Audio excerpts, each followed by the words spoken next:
Para sa hindi pa nakakaalam, ito pala ang mga naging kasaysayan ni Miriam Defensor Santiago. Tara, samahan ninyo ako at kilalanin pa natin siya. Si Miriam Defensor Santiago ay isang kilalang politiko, abogado, at guro sa Pilipinas.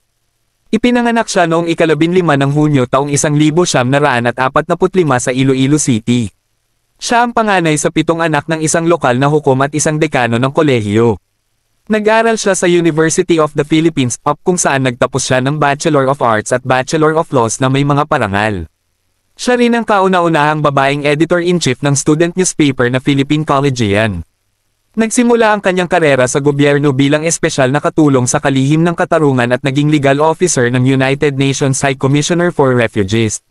Noong 1988, itinalaga siya ni Pangulong Corazon Aquino bilang komisyonado ng Koanihan ng Pandarayuhan at Deportasyon, kung saan nakilala siya dahil sa kanyang matibay na laban kontra korupsyon na nagbigay daan upang makatanggap siya ng Ramon Magsaysay Award. Noong 1992, tumakbo siya bilang Pangulo ngunit natalo kay Fidel Ramos. Sa kabila nito, nahalal siyang senador noong 1995 at muling nahalal noong 2004 at 2010. Sa kanyang 3 termino, nakilala siya sa kanyang mga batas tulad ng Reproductive Health Act at Sin Tax Law.